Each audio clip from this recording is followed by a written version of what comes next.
There we go. I think we're here. Hey, Yes, we're live. We are we are live. live. It's uh, alive. we are live. Hello, everybody. Thank you so much for hanging out with us out there in the chat. I am, of course, the script doctor here with actor, director, writer, and journeyman Tom Konkle to talk updates of his independent feature film, Island in the Stars, in an Australian sci-fi adventure. How are you doing, Tom? I'm doing great. I am super excited. There seems to be a lot of interest. People have been kind of voting with their wallets and contributing to the project. And as you and I were talking about a little while ago, this is a way to positively affect some change by capitalizing a new project. So I'm excited. It looks like, from some of your information you've been putting up, it looks like the writer's strike might be resolved. At least they're talking. Is that correct? Yes, there's a tentative agreement right now. It's being voted on today to be shared with and then voted on by the rest of the union. So fingers crossed that's in a good progressive state.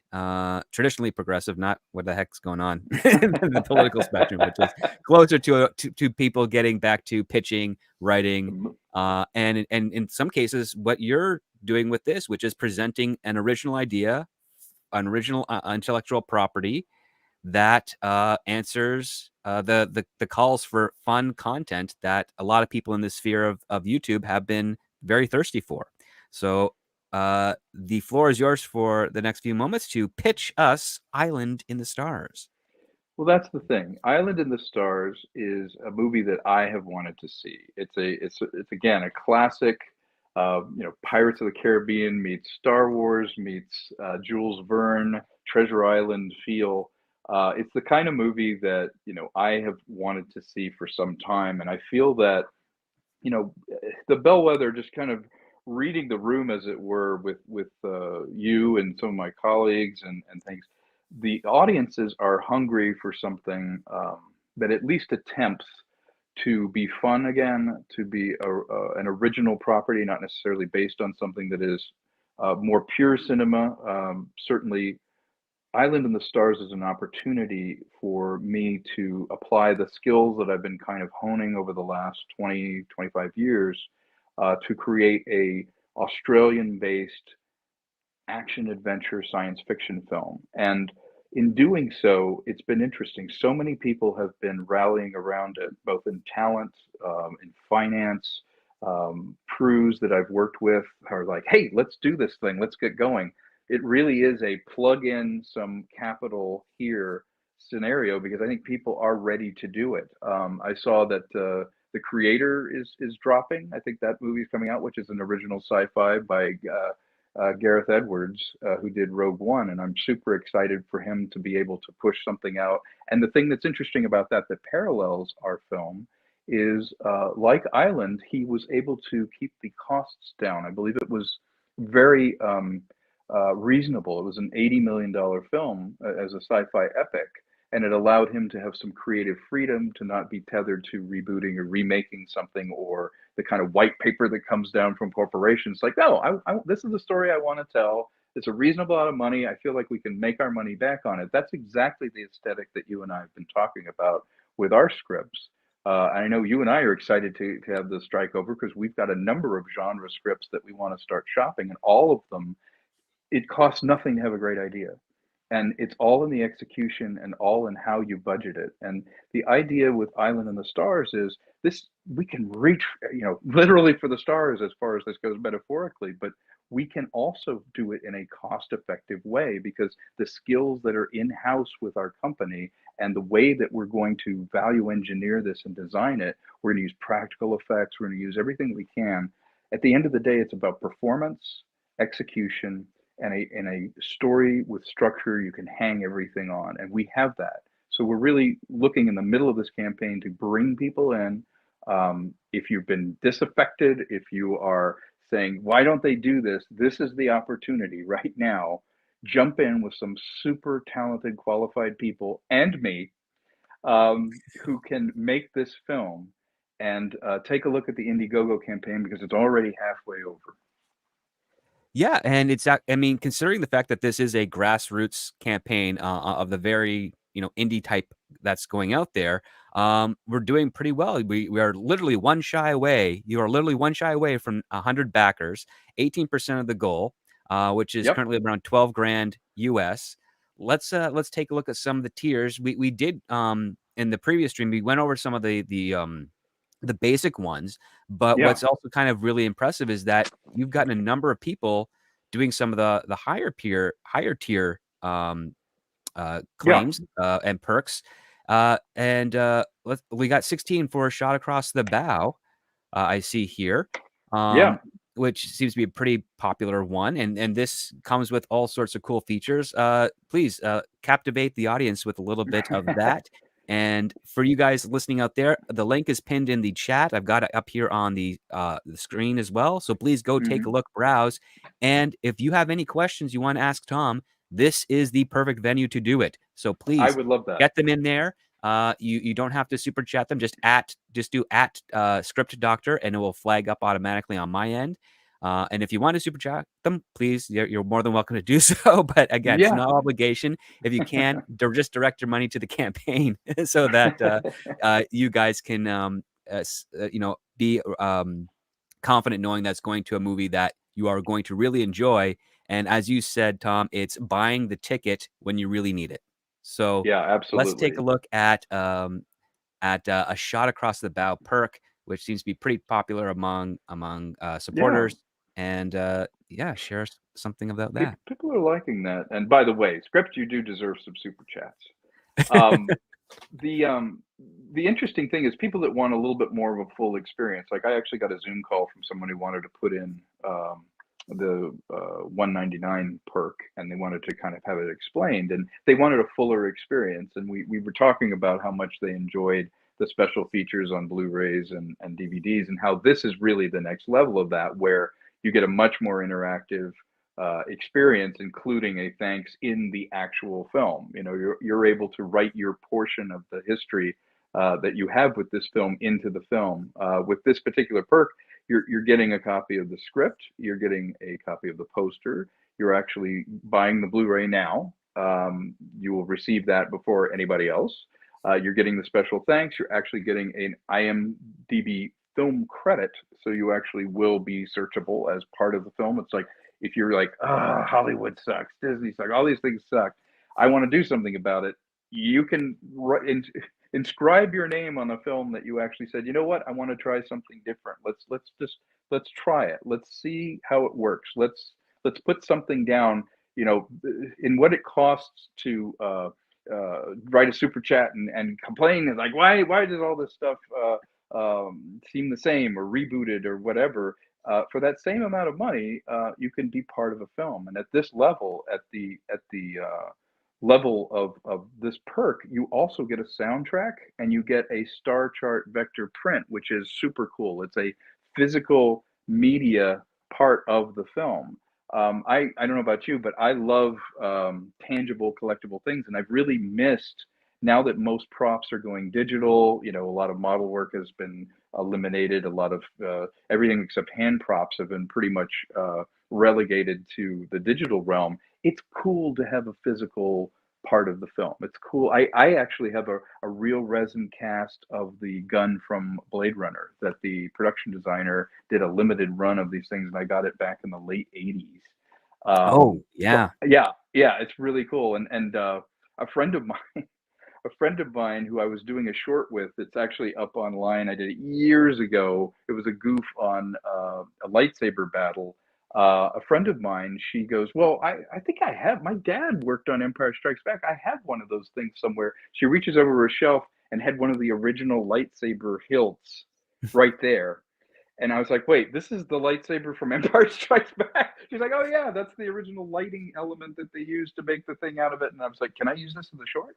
And she just had it there, you know, as a piece of history. So the star chart was some way that we could figure out how could we give someone a little piece of the actual film, you know, that you're part of it, that you have some tangible thing of like, hey, I was there, you know, I was fed up and they wanted to make this movie and I contributed to it. And this is the way that they thank me, is by giving a piece of the films, the soundtrack you can enjoy, which is going to be a symphonic, amazing soundtrack. I'm huge fan of John Williams and Jerry Goldsmith, and you and I have talked about even writing to music. We like to put on classical music or soundtrack music and listen to it. So this perk level gets you really deeply involved in the making of the film. At this level and above, you are getting a special thanks and an actual credit. So it's kind of worth it if you feel strongly about wanting to support indie film.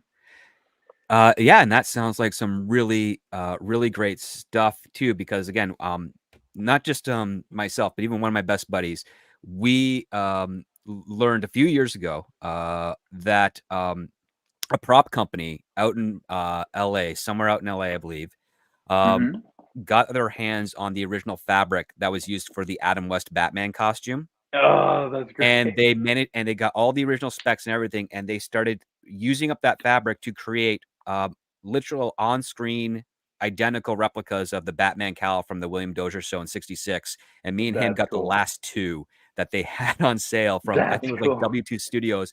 But it's everything about it is as authentic to the show as possible. The only thing is never used in the show because Right. people don't know Show. this. Yeah. After it was used on the show for more than 2 episodes, it would start to turn purple because of the tungsten lighting that was on it, and it would change the color of the cowl. So, but So it's the the wear and same. tear on it. Yeah. But the thing is, when you get that type of thing where it's like, oh, this is kind of a part of the history of something you love or something that you can contribute to, that's always a really cool thing to have. I mean, yes, Yeah. getting an original prop lightsaber from Empire Strikes Back is fantastic. I know people that got Crazy. original costume pieces from like Superman the movie, like Yeah. the That's wild. other. There's more than one Kryptonite replica that they made prop for that, to put around Christopher Reeve. I've Yes. seen them up panned, and it's like, yeah, we got this. It's like now you out there have a chance to get something similar to that for this new movie, uh, with a donation to these perks. Um, and Yeah, I and remember when I first moved out here, Script, I one of my jobs was they wanted me to clean out Roger Corman's studios, one of their warehouse, and I saved a bazooka from a Julie Strain film that had been used in everything back to Battle Beyond the Stars. I have that in my garage. I rescued some three-quarter-inch videos, some other propage that I ended up using in my own shorts and my own films, but you could just see there's this craft to it. There was this, it's called kit bashing. You're familiar mhm. with kit bashing, Oh right? yeah. But you should probably explain that to All the right. So people. kit bashing is taking existing models that are like off the shelf and just kind of putting them together in some way or form to create something new. A lot like the Millennium Falcon from Star Wars was kit bashed through a bunch of Navy vessels, airplane vessels, parts, stuff that was done on the model side of things. But what was interesting is that they're all based off. These are literally real models, kits based off of real craft that was used in World War II and throughout the military. And That's when right. they finished the model, they realized, oh, we have to make this big. And they decided, oh, wait a minute, we actually don't have to worry about anything. All we have to do is go to a junkyard that has all this stuff in there and just grab what we use from the model kit to build it in practice to scale. And That's that's what right. they ended up That's right. doing. And it ended up becoming that's how they're able to keep under budget. So that is the advantage of kit bashing when it comes to Yeah. making models and then upscaling it for practical in camera effects. Yeah, I can see that they'll lay down, before you pull the pieces out, if you buy a model car or a ship or something, it comes in that sort of grid. You can even see where they've glued different patterns. It's called greebling.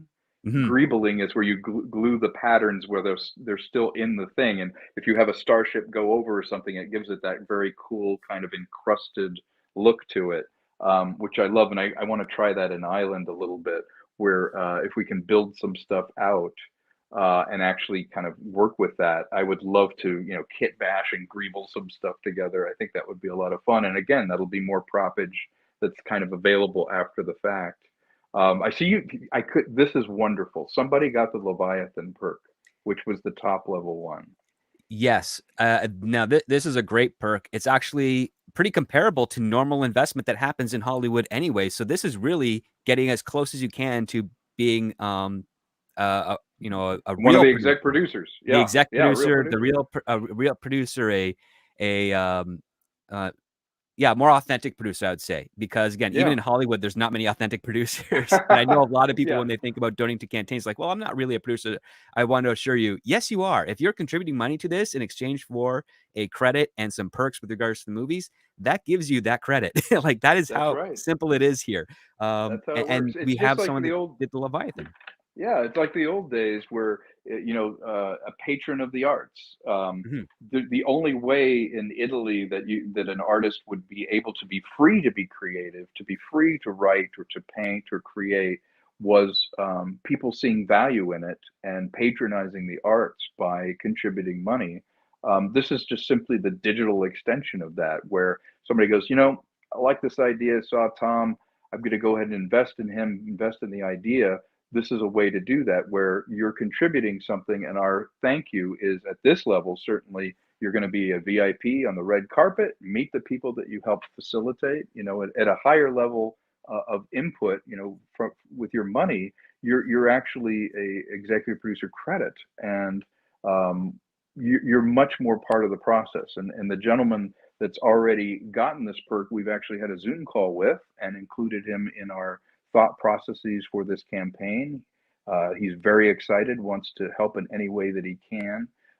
Big fan of film in general, and so um, anyone that decides to come in at this level will be a valued member of the team. And it takes many hands to lift this film up. So that's why the higher perks exist. Is that that moves the ball forward, but it also, if you've always wanted to have something to do with it, and been trying to figure out, how would one get involved in this? Like, I don't even know how I'd get into it. If that's what you're thinking, take a look at these higher perks, because you would not only be welcome, but you'd be tangibly helping to shift the paradigm from a few companies that are kind of determining what gets made. And you and I both know that they are the tastemakers, unfortunately, where we're pitching to them. But if we can bypass that with a grassroots, this is the way to go, and that amount of money for that perk would make a big difference. Not only will it make a big difference, it actually works in tandem with giving that person who donates there, who is interested in production, a wealth of experience and understanding of the industry, so that if they wish to pursue this further on their own, they will have a lot of the tools at their disposal to do so. And speaking of which, this goes to a super chat by Jonathan Carlson. Thank you so much for the 4.99. Yeah, he says production seminar donator here. When can we expect the seminar to be given? Looking to help out a friend in the next year or two. Oh, that's great. Those seminars we set up, we wanted to give something back. Um, I used to teach production at UCLA for a while. I did the summer semesters on it, and it was very rewarding because you start going, I don't have anything to say, and then you realize, oh, actually, I do have a lot to say about how, boots on the ground, how to make these things happen, because it's two minds. It's the creative mind, the business mind. We are hoping to get the film, if this goes successful, then I believe we will have the film launching in what would be summer in Australia, would be our winter of 2024, which means that the seminars, we can carve out some time during that process and also during the post process, particularly the producing seminar, some of the other seminars like visual effects, that kind of thing. Depending on, I don't know which particular one you were interested in, but those make sense during this active period, because we can sit down in the situation, in the actual edit bay or in the production office, and address your friend or your own problems, ideas, things that you want to talk about, and we're actually making the movie. So I believe the end of next year would be the time that we would begin. All right, and that's also something because you'll actually have uh something of an example to show that might pertain to many questions that they have. Is like, oh, I have a question with regards to, well, how did you rally together, or how did you expense these types of funds in order to Yep, solve this problem? Boom, you get a behind the scenes example of it, exactly. which is In the moment. Yeah, in the yeah. moment, and that's a really valuable tool as opposed to just going in theory. Which, don't get me wrong, the theory is good to get your feet wet, But Yeah. once you get that theory, seeing the actual way if it's put in place, seeing the crazy problems that come up as a result of trying to solve the problem, or the amazing solutions that present themselves in going in a different direction. The production is it's a very crazy, fun. It's moving a small army. Yeah. It And is. you raise a great point, Script, is that it is very rare, if we're intellectually honest, it's very rare where you could dial up and go, "Hey, I really like Mission Impossible. Can you guys tell me how you did this?" And you actually get information back. What usually would happen is you would go to a community college or you'd go to a film school or something, and you would be presented with hypotheticals and things, but it wouldn't be someone who had last week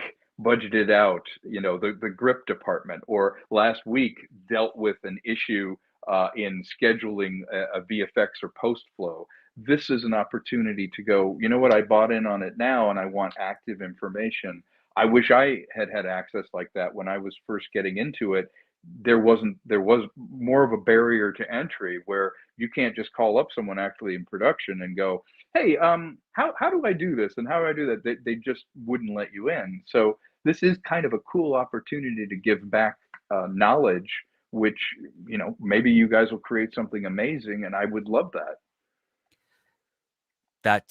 I mean, that sounds like a great deal. I never got that type of stuff beforehand when I started out. I had a production class with some producers that were still active, but at the same time, when the production is done and the level of involvement that goes into production once it gets into release, sometimes it becomes a blur.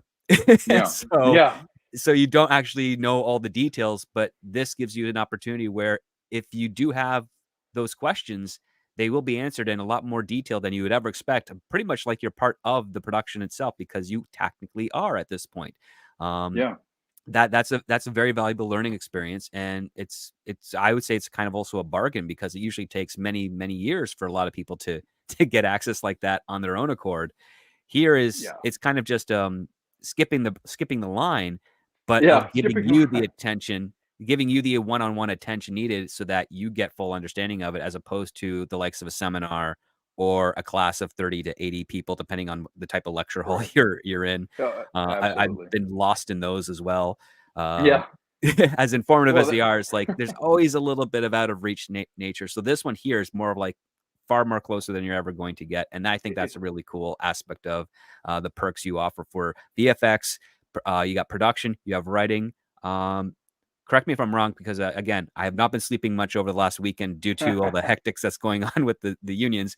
Do you have a directing seminar in there as well? I believe there is one, although I don't want to speak out of turn. I'd have to check. Maybe if you scroll back, we Yeah. can double check that. There's producing. Wait, there was. Go back. Let's see. There was meet and greet the creators. That would be with me VFX, and Mike. screenwriting, VFX, producing. screenwriting, producing. Okay, well, I'd have to meeting the hire. creators would be with me. Yeah, that would be with you. Right That would technically be your there. directing. There we go. So there we would talk about directing, and it's interesting. One of the first jobs I had out here was a PA as a production assistant, and that's sort of the grunt level work. And I remember the first PA job I had, it was even uncredited, like you didn't even get a credit. Hmm. But I didn't realize what a great position I was in. It was for a movie called Shocker, which Wes Craven did. Mitch Pleggy was in it. He's the bald guy from the X Files. This was before the X Files, I think. Yep. And we ended up in this. There was a bar scene downtown, and we were waiting for. I guess the smoke machine broke. Because we were trying to fog it a little bit. You put a little atmosphere in, and you do a little bit of this. It's called misting. You mist it, and my job is misting some stuff and get some fogger and help them set up the stuff. And not knowing it, I sit down next to Wes, and I didn't know him on sight at the time. I know you, Nightmare on Elm Street. I was familiar he'd done that, but I didn't know what he looked like. So I ended up having this really great conversation with this dude about story and everything. It turns out it was Wes Craven, and because the fog machine was broken, I talked to him about 45 minutes, and he's like, "Wow, you really take horror seriously." And he told me, "Oh, I'm a literature professor. I actually was a lit major and I English major, and I ended up doing horror because I like it, and it is a very primal literary thing." And and we were talking about how comedy and horror are the only two things where you have a visceral response, the scream or the laugh. And I made a point to him that I had heard, and Wes Craven was like, "That's very good." I said, "Comedy releases tension, and horror increases your tension to then release it." And and in doing so, both of them are the most visceral genres. And interestingly, they're two of the genres that you don't need stars. That the genre is what sells it. You can have a comedy that's funny, and no one goes, "Well, but who's in it?" And you can have a horror movie that's scary, and people don't go, "Yeah, I'd see that, but so and so's not in it." Um, and we were talking about that, and Wes was like, "You know what? As an entry point, that's why horror made sense for me to get into, because I could make the movie I wanted to make, and it didn't need to be a star vehicle where I, as a writer, would be waiting forever to get permission to do it. I decided to make this genre film and go, screw it, I'll just find good actors. It doesn't matter if they're a name." And I had the nicest conversation from then on. He would always include me and say, "Well, here's what I'm doing with this shot." So I got a master class with him just by taking an interest in him and not knowing who he was at all. Yeah. Not connecting the bridge, so to speak, No, right? well, this is pre-internet, remember? Yeah, So if you didn't see a photograph of him, you you wouldn't wouldn't know for really know Wes Craven on sight. Yeah. right. Yeah. Um, that's a fantastic story, and that's something that might Well, happen with you if you sign up I want to with give the back with this meet and seminar. greet the Same creator. deal. Yeah. Yeah, sit down and talk with me, and that to me is the most fun, because we love movies and we love cinema and we love telling stories, and it's such a hard job. It's the thing that makes it worth it, if you love it and you want to do it anyway. So these meet and greets, we can share some stories. We can share our love of cinema, our gripes and grouses, but also inject some positivity. And how can we make this work where you can make indie genre films and not worry about the Hollywood system or the star system? There's a huge shift from that. I think I read somewhere that Chris Evans even admitted. He goes, "The characters are the stars of those films, not the actors. The actors can go on to another movie and it doesn't make any money at all because people are there to see the character." And that's a real shift in the industry. It is. Anthony Mackie also made the same point, and it's not. It's something that I think has caused a disconnect between Yeah, the talent that draws us to something that we might not normally by reflex be interested in, but be very grateful to see. I yeah. mean, like growing up as a kid, I was always a big fan of Marlon Brando from some of the black and white Hmm. features like Streetcar Named Desire Oh yeah, great and whatnot. stuff. But I was also too young to see The Godfather. But the only reason I wanted to see it is because Marlon Brando was in it, and I already liked some of Right. the other stuff he'd done. And when you do see The Godfather, you're like, wow, this is really, really good. And It's then you really start good. exposed to Yeah, anyone like Diane Lane and yeah. Al They Pacino. actually did pretty good on that one. Yeah, yeah. And yeah, and that's kind of the thing is there sometimes an actor that you like seeing their performance will open up your mind. Same thing happens with the director, and for those that get really Sure. into the nitty gritty of the industry, your writers and your producers, like you just Absolutely. love something so much, you want to know everybody who worked on it, and you want to start following their career. That's what I was doing with Tom Mankiewicz, who wrote Superman the Oh movie, yeah. or he rewrote it because it's credited to the Newmans and Mario Puzo, but Yeah, we all know the truth here the inside. original script doctor. He's the Yeah. original script doctor. You're right. I think what you're saying is, in many ways we're simpatico with the taste. Like, we used to follow the taste. We're like, well, if Harrison Ford likes this, I might like The Fugitive, or I might like Witness or something. So I'll take a chance on a movie like Witness because Harrison saw value in it. He wants to work with Peter Weir. The writer of that looks interesting. He's doing kind of the Cadillac of movies then. I'm going to go and check out what he's doing. And so that used to be our sort of way of seeing, well, maybe I agree with them. Maybe if his taste aligns with mine, it'll do it. But somewhere along the line now, I think now it's a character driven thing where it's like, I'm not going to go see the next Arnold Schwarzenegger movie. I'm going to see Captain America. And that's a different paradigm. What I'd love to see is a balance. Mhm. I would love to see, in the old days with television used to make stars. That's why you didn't see stars on television. You wouldn't see Dustin Hoffman on television. You would make a star. You would start a television show and that person would become a star, whereas movies were the realm of stars. Now I feel like with indie film, we can start making some stars. Our lead in this, Emily, is incredibly talented, but she's not a star in that she's carrying these big budget movies. It's just someone who has the skill set but hasn't had the opportunity to do this. Otis, the male lead on it, which is a super cool part, he I'm really looking at elevating a very talented Indigenous Australian actor. You know, there's so many great Aboriginal actors. There's so many Indigenous people that just never get like romantic lead and I think why not? You know, who cares what he looks like? Who cares what his race is? If he's a good actor, and it would be cool to give someone an opportunity that doesn't get a chance in the system. You know, all of us have something inside of us that we're capable of that the rest of the world doesn't believe. And rather than ask for permission, why don't we just elevate that together? You know, find somebody. It's like, well, you're good. Let's give you a chance. Let's see how this plays out. If you've paid your dues and you do the hard work, who's to say that we want the same five people in every movie? Yeah, it ends up becoming derivative as a point because you're losing the variety, and it's also what you're uh, proposing here, which is something far more traditional, which is it's not the agenda of DEI. It's actually the opposite. It's like, no, no, we see opportunities in this person, and we want to bring Yeah, them in not to showcase them for their immutables, but to be like, yeah, this is a really talented person, and their immutables should not prevent them from being in a role because we just want them in there. And that's yeah, one of the things I wanted to talk about to kind of get ahead of any of the doubters out there. Yes, the main character, the focus of this character is a female, but her strength is not through physicality; it's through the choices that she makes, which is the traditional definition of strength in story. It's not can they beat up a bunch of people in a room, or can they lift yeah, a car off of a yeah. No, she child. does. It's Yeah, they're presented with a difficult situation, and they have to make a choice that we ourselves would also find equally difficult to make. So tell us a little bit about Jackie Driscoll in this story so that people can actually point to Island in the Stars to see this is how you do that, right? right.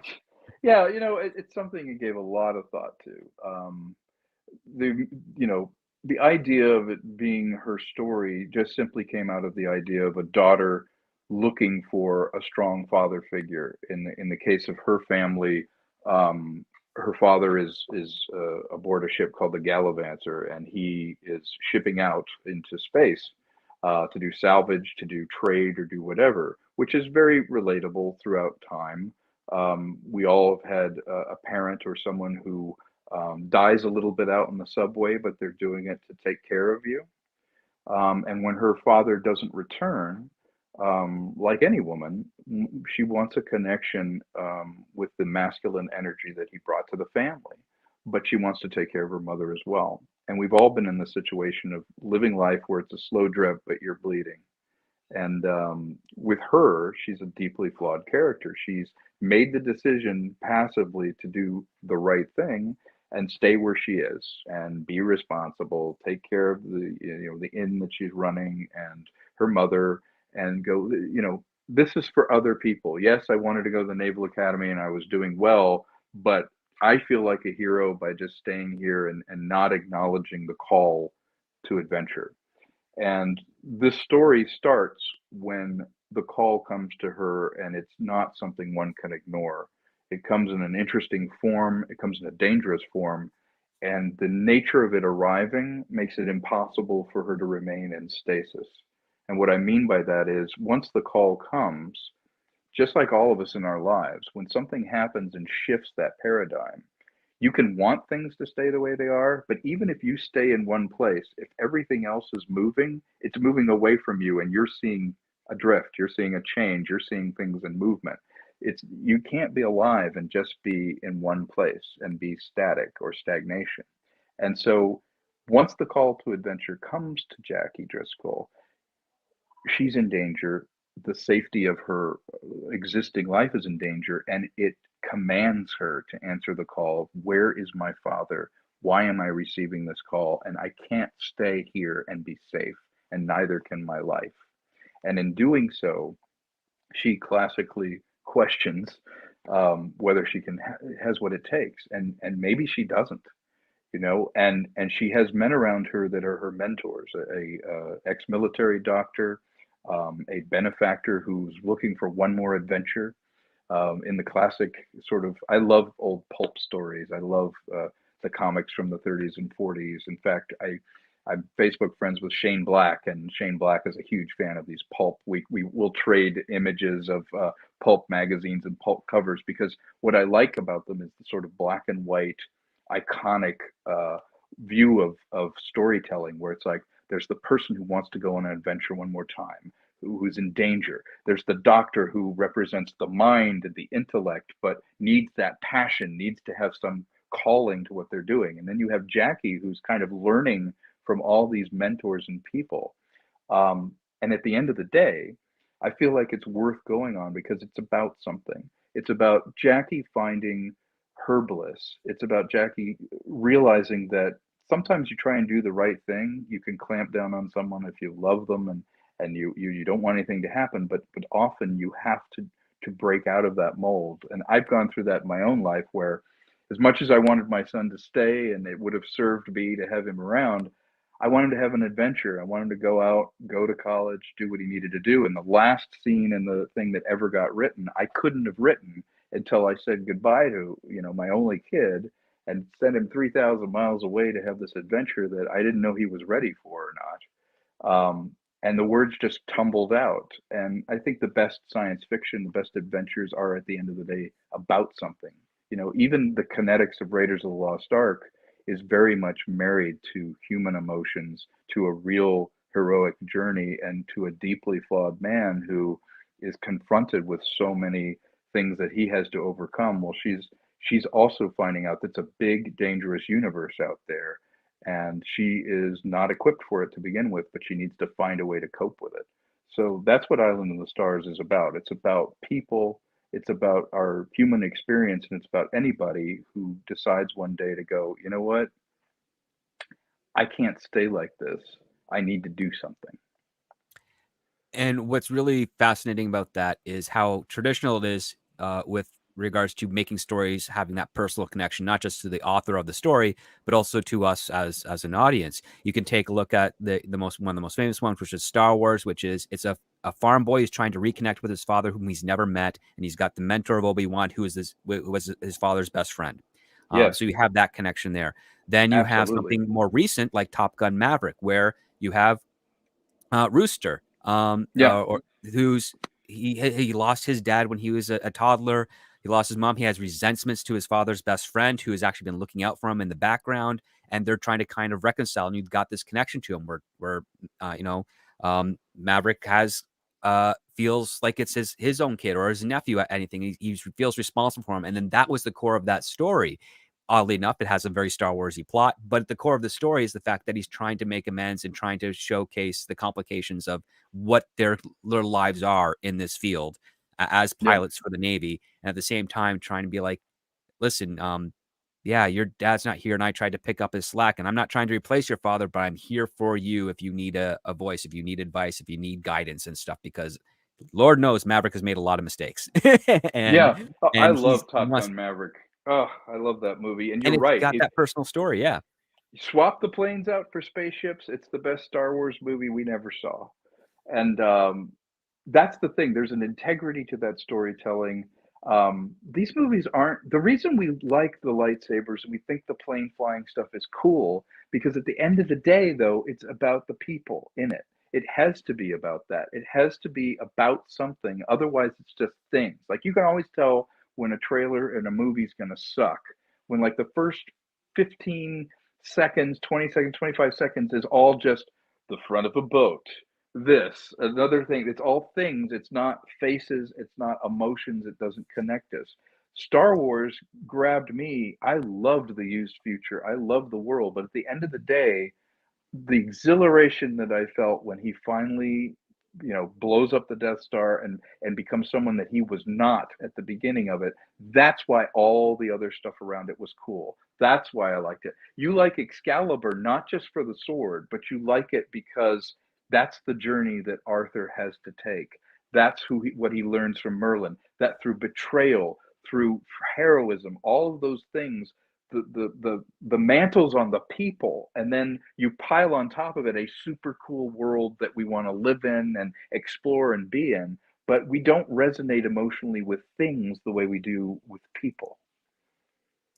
Exactly. So we've got a question or two in the chat. Sure. Everyone out there, again, if you have questions for Tom or about Island in the Stars, get them in now. We're only going to be going for another 20 minutes at the most, and Mhm. then we'll call it.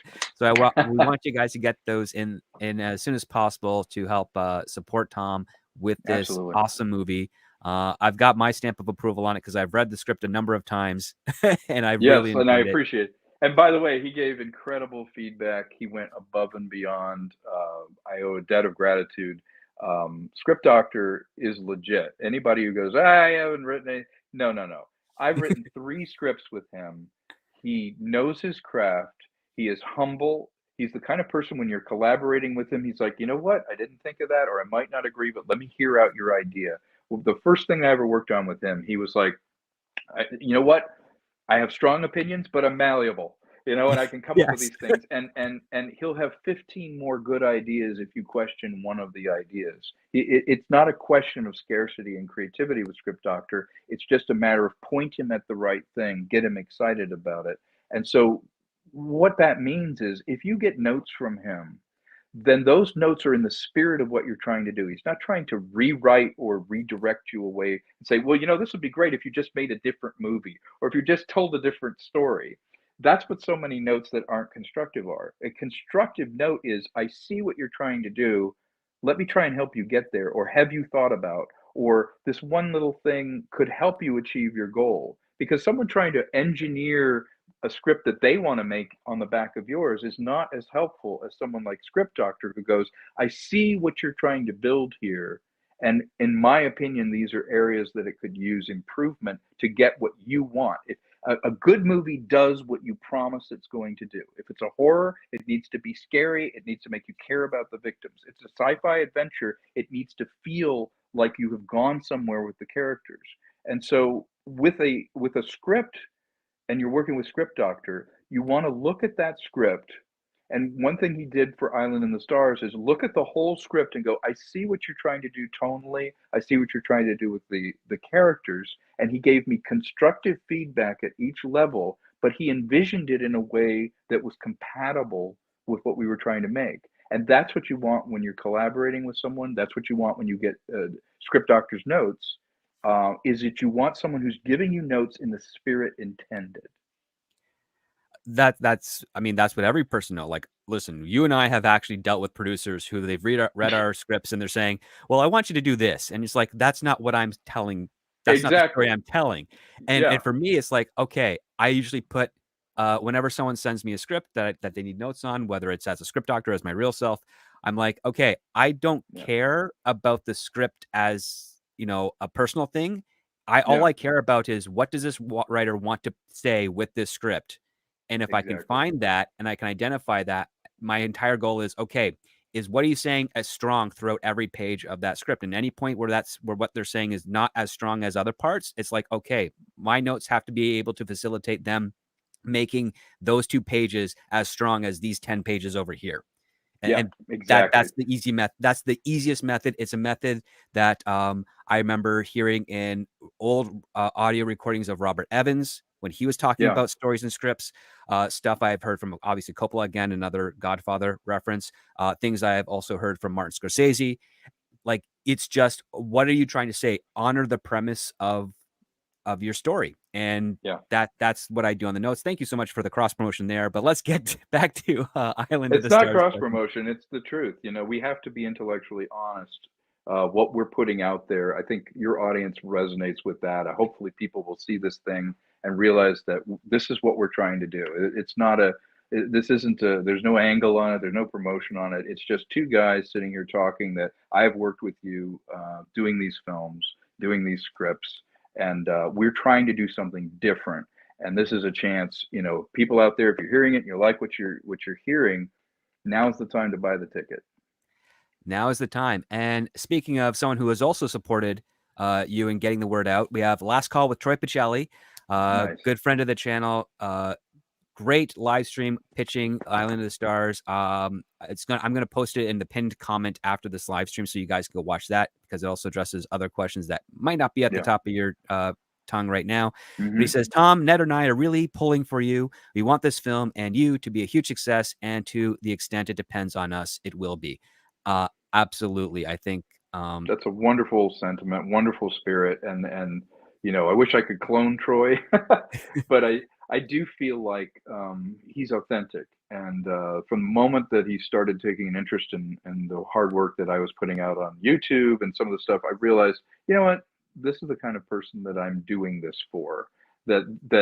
For me, the joy of it is sitting back and watching it through someone like Troy's eyes, or him getting excited about something I do. He's like, "Ah, man, I totally get what you're doing." It gives me permission to enjoy my own stuff in a way that I can't when I'm trying to make it. I get to step back and enjoy it through someone else. So him pulling for us means a lot to me because that's why I'm doing it. It's why we're all doing it. I mean, listen, there's what is it? 80% of us get in the industry for the money, only to be disappointed that there isn't any. And then the 20% of us get in there to tell stories and are shocked when we can find money for it. I know. It's like that's the gift, the dessert is to be able to do what you love to do. And most of the time you're looking for money and permission to do it. Now we've gotten rid of the permission thing. It's like I'm tired of trying to pitch Amazon and Netflix. I've been there, done that. I realize now we just go to the people that want to see it. We have the skill set. Vernon Wells and I were just laughing. Between the two of us, we have literally 100 years of experience making movies. He has produced movies, he's acted in movies, he was a stage director. I directed on stage for 15 years. I worked as an actor for almost 27 years now, which is hard to believe. I've been directing since 1988. I'm tired of being a waiter. I want to own the restaurant. Uh, wouldn't we all, right? and Yeah. that's the way it works. We have a great question from Lester San Jose, the Skeptic Tank, who asks, "Will the movie not be made if the goals aren't met? It sounds like there's good progress, which I'm happy about. Thanks." Yeah, that's a terrific question. This is twofold. This shows people the optics of it. Is there any interest in an original sci-fi adventure film like this, an old school Hollywood genre film?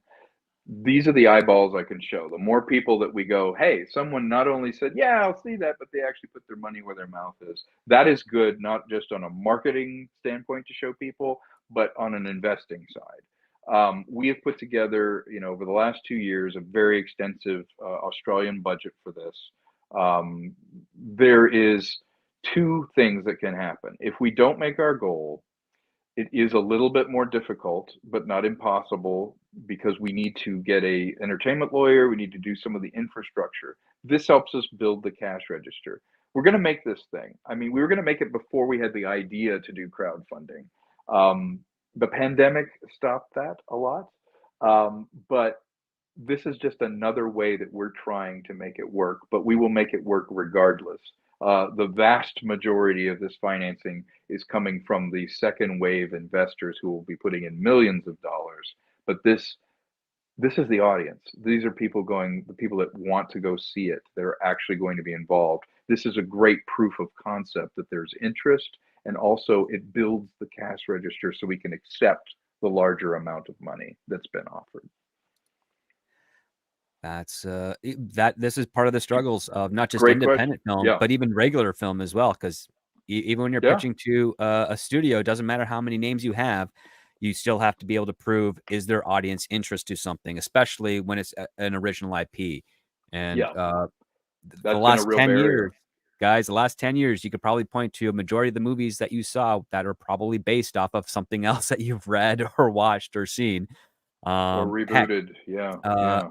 I just found out a few days ago that they actually adapted. Remember Spencer for Hire, the TV show? Yes, I remember Yeah. Do that. you know that Mark Wahlberg was in a Netflix featured revival attempt of Spencer for Hire remake back in 2020? I didn't, I did not. I didn't but know that either. I just saw they're thinking about rebooting The Office, which I think is appalling. yeah. But Ugh, again, that's the thing right now. There there's is no a ideas fear. out here. Yeah. Well, there's a fear of ideas, and I think if you Yeah, want to show the industry that the fear isn't the idea, the fear is failure, yeah. and you got to take that risk. And here's an original idea that does all the things audiences want. It does a lot of things even the studios want.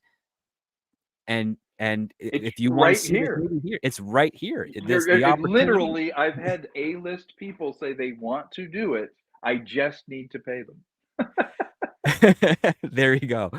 We have Project Cambrian says, Tom, as visual artist, I always enjoyed distinct design language that adds to the story. Have you nailed down that visual language specific to this project yet? Yes, that's actually a really good question. Obviously, I'm going to be hiring proper concept artists. I reached out to a few through the ArtStation and DeviantArt, um, to find out what their rates and things are. As far as a design language, there are two distinct design conceits. One of which was I really wanted to see a projection of, because society was left in that more Royal Navy Victorian aesthetic. I wanted to see that moved forward by several millennia, but seeing how social mores influence clothing design, ship design, a more ornate aesthetic in general. I wanted to see that married against the sort of pulp adventure look of, hey, it's an alien jungle, there's an ancient temple, there's all these sort of implications of a much more ancient culture. Though there may not be aliens per se, I'm a big fan of. I read a piece recently where we're in a late stage in the universe's evolution overall. We may have missed the sort of golden Goldilocks period, if you will, where civilizations could have flourished, where the universe balance was allowing for life to propagate itself. We may have missed that. We may be, in the late stage of that. And I thought, well, that's kind of interesting that anything alien you would run into would be something that died off, 10 million years ago, because that's when the universe was flourishing a lot more. And I thought, oh, that's kind of a cool idea. So the aesthetic of things that are alien can also be ancient. And I thought, well, that's kind of cool. So the design language in this is really to reflect the social mores in the way they're dressed and the technology they're using. Steampunk was a huge influence on me. Diesel punk, where they call things contraptions and they have an organic sort of design flow to them. And something I really liked in the 18th century aesthetic was things needed to also be beautiful, not just functional. I know we've gone for function over, design. You have the sort of the Apple aesthetic where it's a slab of silver and that's it, which is cool, but it shouldn't be the only thing we're doing. So my design language very much is a second script over top of all this, where everything needs to make sense. And I think a big mistake science fiction films make, and tell me if you agree, Script Doctor, is they feel like everything was designed by the one company or same person. You'll see the alien tech and that, but it all kind of feels like the same industrial aesthetic that the same two guys designed, or some lady came up with this costume design and the costumes are the same for everybody. I'd like to see some variance.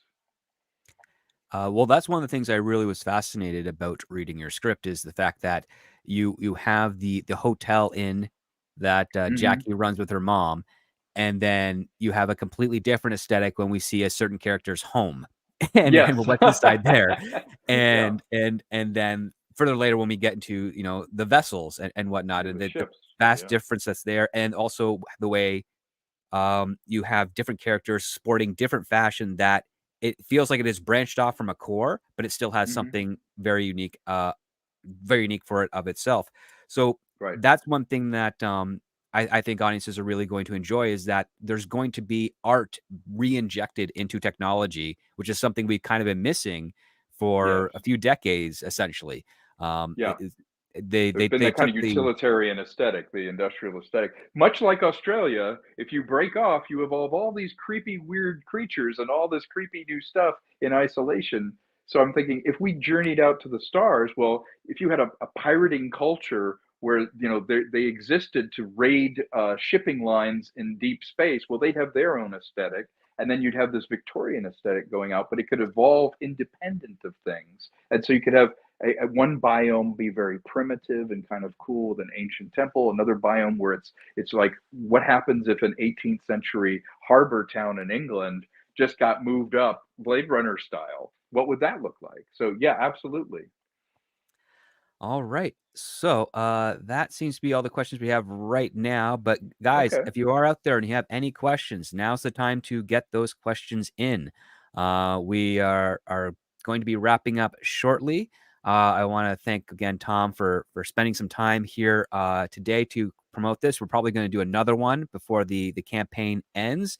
We have 17 days left on Island in the Stars for this. As Tom said, that any contributions will help get this made faster. Essentially, is really the the goal here. Right. Because even if you guys don't reach the full total out of your goal, it is still going to be made, which means that any of your investments from supporting this are going to be returned on with regards to the perks and the access that you get for whatever tier you have subscribed to. I want to I think thank the. that's a great point, if I may. I'm sorry to Sure, interrupt. I go just ahead. wanted to Yes, say please. that's the dangerous thing we're kind of straddling. I have to be honest and say I don't want to give the impression it's like, this can go or not go, because then it creates a kind of, well, they'll be fine without the money. But by the same token, I want to be honest and say there are many ways that I'm looking at to try and get this made. And so, yes, it is make or break to try and make our goal. We would be intellectually dishonest to say it wasn't. I think it would be a sign that there's interest, a sign that we're able to achieve this with it would be a real win. But by the same token, I don't want people to go, well, wait a minute. If he raises, what is it, the 89,000 in Canadian, somehow he thinks he's going to make the movie. Yeah, It's like, 66 well, that US. yeah, that to me is, if we're honest, that is first money in, which is the hardest to get. You're helping to capitalize the film. So yes, it makes absolute sense, and we're not Pollyanna about it, where it's like, oh yeah, this is the only way. But by the same token, this is a very strong way to show interest, to show, if you're fed up about stuff, this is a way to put your money into it and go, let's try something different. And it is important because if we could reach the goal, we've outlined, if you look at the page, the IndieGoGo page, I literally have, Lucinda worked out everything. And we put in there where the money's going, what stuff costs. If you look at right there, this funding goal, those are the actual legal costs. This is SPV setup, which is setting up a company in Australia. I want to pay artists for storyboarding. We need insurance. A data room is the place where you put all these documents so you can show an investor that you're good, you've got your company set up and all that. That costs money too. Doing all the logistics and administration of moving the production to Australia. These are all real things that if we don't move down there and we don't get that stuff set up, we're not going to be able to reach out to actors and pay them. So a lot of this, nisting, casting, things like that, and the PR, these are just hard costs that people have that we're trying to raise some capital to do it. I've put my own money into this thing for the last 3 or 4 years to keep it going, but at some point, it just makes sense to say, hey, does anybody agree with us? Who wants to jump in and be part of this thing? Yeah, and the best part here is that this is some pretty solid disclosure when it comes to the building costs of an independent production.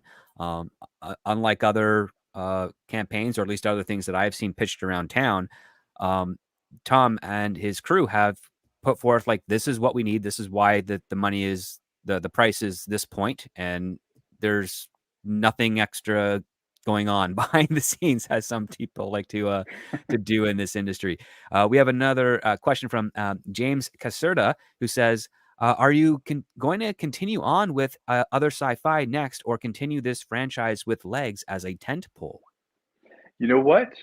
I would never presume without doing a great single film. Like this one needs to work. It needs to stand on its own and be good. That being said, uh, Mike Smith and I, who we started writing this thing and concepting the whole thing, already have two fantastic ideas to finish the story. Because every story that's good presents opportunities and other ways for the characters to be. And so yes, there is a way that building out this world, there needs to be a legitimate reason to tell the story. You can't just tell the same story over and over again, in my opinion. You have to have a compelling thing. One thing that's really cool about this story is it leaves enough needing to be looked at that yes, there's plenty of opportunities to finish the story, but I want this story to work. I would never presume to say this is the beginning of a franchise, this is the beginning of a trilogy. I think that that just isn't how my brain works. It's also one of the more smarter tactics that we don't see a whole lot of in the industry, which is have the audience speak first, whether or not we have to make another one. Exactly. Um, I would never presume. You're right, and I feel like this has potential to play in this universe and do some stuff. And it would have to be something where there was a compelling reason. People went and saw it and went, wow, this is really good. I'd actually like to see more. There are certainly more things we can do with the character. Knowing what this first script is, it leaves enough stuff open while at the same time feeling like it completes a story. yes, and I think that's a good way to do this. Like because again, we when it comes to Hollywood, nobody really knows anything, right? Yeah, So what we really have to be mindful of is okay, well, if we all believe, you especially on this one, that this story has value to the audience, and it's going to be very, very fun and worthwhile for them to get involved in. yeah. And you just want to get it out there to see if that perspective is reinforced, is confirmed. Mm, And I think you hit all the true markers, the true check boxes of what an audience is looking for when it comes to a movie, as opposed to these other artificial ones that have popped up over the last few years. yeah, So, yeah, absolutely. so I think that's the best foundation to start with when it comes to presenting a new idea, because when we look at the pantheon of film over the last decade or so, what are the new franchises? Like, what's Yeah, something that's new that's really taken storm? We haven't had another Harry Potter in at all. a long Um, time. Yeah, Harry Potter was early 2000s. Yeah, and even yeah. John Wick was 2014. It's almost 10 years old. I What has know. popped up in between then? And here I am, not just as a screenwriter, but also as an audience member. And I'm like, well, Island in the Stars could definitely fill that gap. Could be a one more contributor into that need of a new IP that hits a genre that people love, and Yeah, at the same time broadens that genre as well for other people. Because when you take a look at the science fiction genre, it's basically Star Trek, Star Wars. Then the next tier is Battlestar Galactica and Babylon 5. And then the next tier before that is like maybe Firefly and Space Above and Beyond. And it's like, well, the tiers of actual visual content of science fiction, they seem to be very small in each tier as they go. We that's need true. more injected in there to elevate all the other ones up as well, and also make those other ones, kind of check their status and be like, oh man, this thing's coming up and it's really, people are really liking it. Well, we got to start doing better as well. And that Mm, creates a nice little momentum in the industry where the audience gets to win, where they see, oh wow, Island of the Stars did this. People really like these types of characters and these types of stories. Maybe I can inject that into my existing science fiction property, absolutely. and Yeah. everybody benefits, not just because you inspired one, but also because we inspire each other, and audiences respond in kind. I think that's a very useful thing, and probably That's a why great there has energy been around that that. that stagnation when it Yeah, comes no, to. absolutely. And other science fiction, yes, absolutely. I've got two other scripts that would be fantastic sci-fi original scripts as well that I've been kind of shopping around, and more in the pipeline. So yes, if this works, and I think it will, there's plenty of things in the pipeline that we can create. We have the skill set to create, and I think people would really enjoy it. I just want to see the stories. I just want to see this movie. Yeah, I mean, I want to see it too. I think it's well needed. You've sent me a link to share. I am just trying to get it pulled up right now, so Yeah, I bear thought this with would be me kind of on that. fun. This hasn't seen a lot of light of day. This is a one-on-one with Vernon Wells, who was talking about his passion for the project. I thought people might enjoy it. It might be a nice way to have us end our conversation. And I just want to say thank you for having me on again. You've been incredibly supportive. The chat has been very supportive.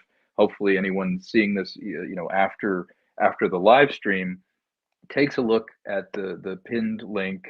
If you see some value in this and you've been, disaffected about what's been out there, or if you want to be part of the creative process, take a look and see what level you want to get involved, because we're trying to make it worthy of you. Yeah. So, yeah, you sent it to me via text. I'm trying to get it into my email so I can actually upload it because it's on my phone right now. Oh, okay. So, well, you know what? Let's see. Yeah. Would you like me to email that to you? Yeah, just reply to Okay. the email I sent to the link there. Then I can actually pull it up because for some reason when I'm sending it to myself via email, it's saying it's not sent. Okay. Okay, and that's This is where we vamp, right? this is where we vamp. This is where we talk. Please, guys, get in your questions right now to give us something to talk about while I get this link for you. There we go. A little bit of honesty on there as Well, you know well. what? The thing I did want to mention is we've started to, because of this campaign, we've started getting some outreach to some actors from the sci-fi world, that we're talking to their agents. They're watching with interest. If we get funded, we can start doing what's known as a pay or play, or an offer to them, a small percentage of what we'd be paying the actor to be part of the film. So that's another factor to think about, is as we get interest and more money coming with this, it gives us the flexibility to go to someone and say, okay, you're interested in being in this. Your agent's saying, well, you're not going to say anything. We're not going to say you're part of it unless you pay us some percentage. Well, if we're able to raise that capital, we can legit make that offer. And that's how it works. I've been doing this for 20 years, and you've got to be able to show that you can pay something to get someone to commit to be part of your project. It's just, that's the currency that they have as an actor. They want you to, when you're out there, raising funds based on their name, they want to know that you're legit and that you're going to be able to compensate them for not only their acting talent, but their recognition. You're like, oh, I know that person, and they're going to be in the film. So that's another reason why it's better now to put in some money so that we can start making the offers to people faster.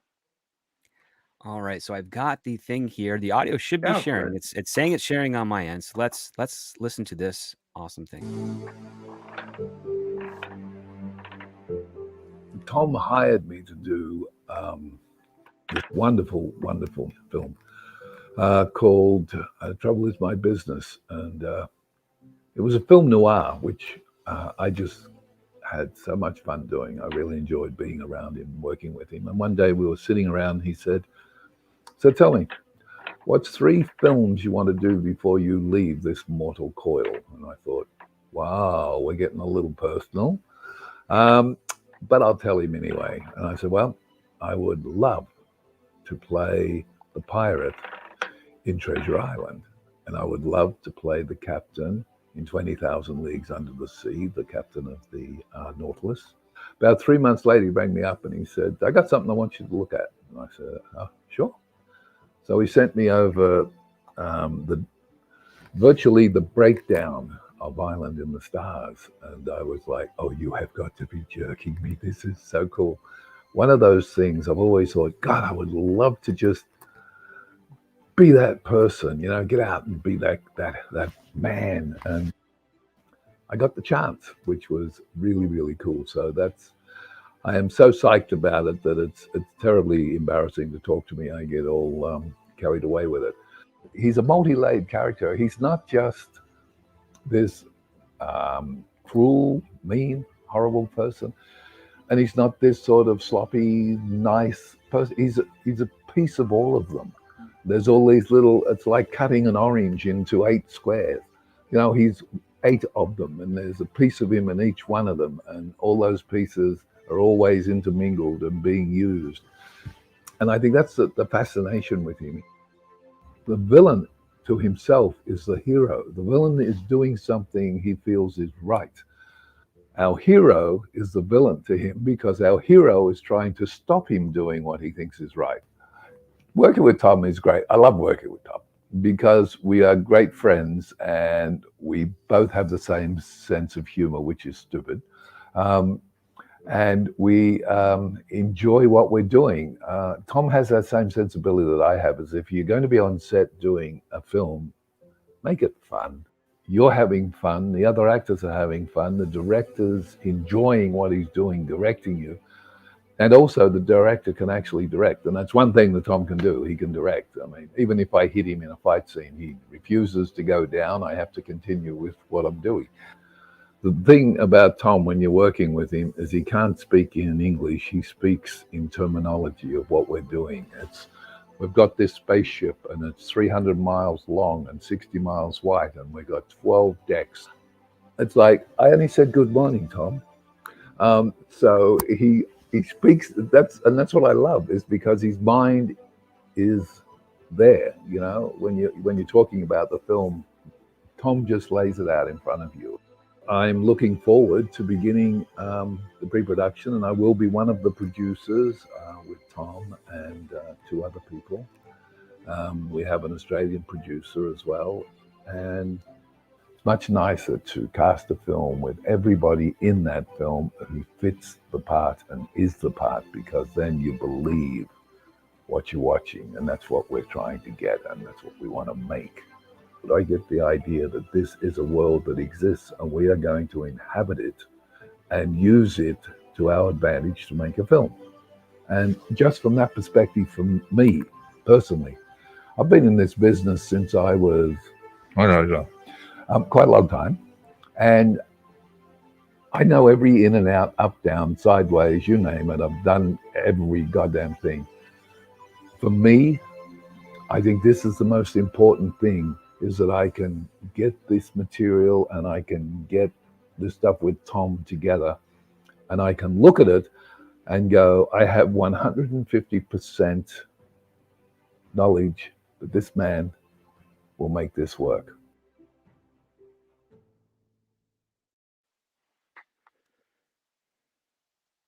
He's too kind. He's really amazing guy. I'm so lucky to be working with him on this. Yeah, and you know what? He sells it well. He's got a lot of great experience. Having read the script, I think this is the type of role that'll definitely stand shoulder to shoulder with all the others he's had Yeah, he's before. perfect for it, isn't he?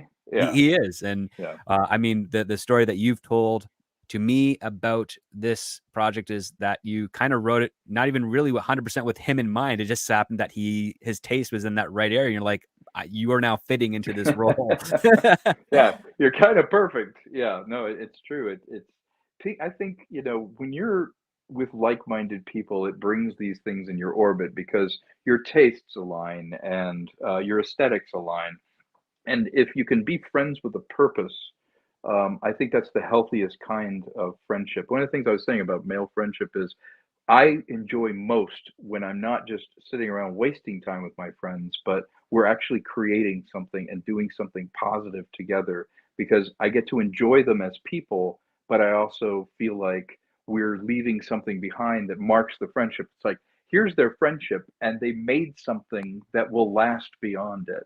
We created something. We got together and we had fun in a positive, non-destructive way. We made this thing together, and it's a bunch of friends getting together, doing what they love and enjoying each other, and there's something to show for it.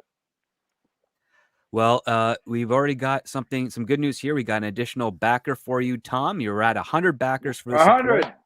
That's That's fantastic. I'm that's a glad we sweet get to spot number. celebrate that. That's a Yeah, good that's a number. sweet spot number. That's wonderful. 18% Thank of you. the $66,000 US goal for Island in the Stars. Fantastic. Please, if you are a supporter out there, share it on social media. Tell your friends about Island in the Stars. Is there any last final thoughts you'd like to present to the audience here listening live or listening on the replay, Tom? Absolutely. Keep an eye on this thing. It goes faster than you think. It will be over. If you have any notion, have a sense of urgency, get in there, become part of this. If you are fed up, we offer a safe haven for that. We're trying to do something decent. Look us up. You can see that we are professionals. We want to do it. We're not two people in a box somewhere. We do this for a living. We just simply want to do this for us and for you. And thank you for having me on, Script Doctor. You've been incredible and supportive, and I look forward to some of our scripts getting made as well. Yeah, absolutely. And I look forward to hearing all the progress that Island in the Stars takes when you guys go into production, because I think that's going to be a lot of fun, not just Yeah. for you guys making the movie, but for all your backers who are able to see some of the cool stuff that they're getting from their support, as well as who knows what else will be trickled out during production You to never know. continue generating interest. You never know. Darth Plato is here. Hi, Darth Plato says that sounds right up my alley. It's up the alley of a lot of people. We just have to get the word out so that they can actually come in and get excited about it the Absolutely. way the rest of us are. Pass on the word, Darth, if you want to contribute, but also, the best kind of recommendation is somebody going, you know what, I like this. You should check it out. So anything is deeply appreciated. And with that, we are going to call it. We all have other appointments to get to. Yep. I'm Unfortunately. actually talking to an investor here next. So wish me luck. So yes, we will wish you luck on that. I want to thank everyone in the chat so much for spending the last hour and change with us talking about Tom's independent adventure science fiction film Island in the Stars, produced by Vernon Wells with Emily Coop as the lead. I want to thank Jonathan Carlson for his generous super chat. I want to thank Troy Puccelli, Lester San Jose, Project Cambium, and James Castora for your questions, along with everybody else. I want to also thank Mags and Adega for being mods in the chat. Thank you for sharing those links. And never forget, guys, when it comes to great storytelling, it all starts with the script.